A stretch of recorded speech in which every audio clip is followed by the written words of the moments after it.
tested. Finally, there's a widely available Android phone for AT&T users that I can wholeheartedly recommend.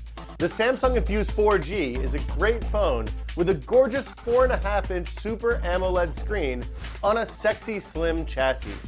I don't think it's fair to call any of the phones using AT&T's bogus HSPA network 4G phones, but even as a 3G phone, the Infuse delivers great performance with a massive screen in a surprisingly pocket-friendly package. Samsung has fixed most of the problems I had with last year's Captivate in the new Infuse. This phone feels speedy and responsive, even when you have multiple applications running at the same time. While its single-core 1.2 GHz Hummingbird CPU is slower than the dual-core Tegra 2 in the Motorola Atrix on paper, in practice the Infuse feels more consistent and faster than the Atrix. The UI is snappier, and I experience fewer jarring UI hitches than I did with Motorola's phone. While I'm disappointed that the Infuse ships with Froyo, running Samsung's custom TouchWiz editions, the overall experience is dramatically improved from the Captivate. I'm still not a fan of Samsung's custom UI, but at least it isn't hampering performance on the Infuse. And some of the additions are actually useful. I especially dig the quick switches in the notification pull-down. Even though I found the battery life on the Infuse to be more than sufficient, 18+ hour days weren't a problem, I do love that Samsung embeds switches that let me turn power-hungry features like GPS and Bluetooth on and off easily in the notification tray. The Infuse 4G ships with a handful of AT&T's crapware apps pre-installed on the system partition.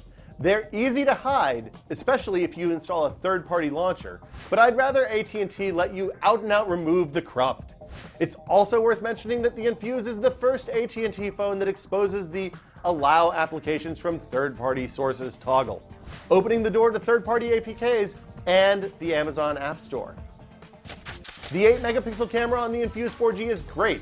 It shoots good pictures in well-lit situations, does reasonably well in low-light scenarios, and includes a sizable LED flash for truly dark situations. Samsung also includes some advanced camera features, including smile detection and a timer, that are more commonly found in point-and-shoots than smartphones. The camera also shoots good quality 720p video. And while the phone includes a front-facing VGA camera, it is unremarkable. After carrying the Infuse for a few weeks, I'm very surprised at how comfortable the massive phone is in my pocket. Its size makes the Infuse more practical for traditional web browsing and makes typing a snap, even with the inferior Froyo keyboard. As with other AMOLED-equipped phones, the Infuse's screen can be a bit difficult to see in bright daylight. But the OS seems to do a better job jacking up the brightness now than it did on earlier phones. I did experience some fairly serious GPS problems when using the Infuse. While the phone picks up a satellite lock relatively quickly, I experienced multiple occasions when it lost that lock while driving. Had I blindly followed the turn-by-turn directions, the best case is that I would have ended up following some very convoluted routes. In a worst-case scenario, the phone would have directed me into a bridge abutment. I've used Google's turn-by-turn navigation app with several other Android phones since it was introduced, and the only other phone that I experienced GPS problems this serious with was the Samsung Captivate. My biggest problem, though, is that calling this phone 4G is incredibly disingenuous. Yes, the Infuse has an HSPA Plus radio that's theoretically capable of 4G-ish speeds, 21 megabits per second.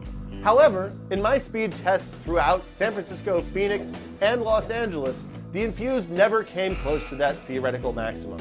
My testing placed the Infuse's 4G speeds as roughly equivalent to the iPhone 4, with 2 megabit per second downloads and around 0.6 megabit per second uploads.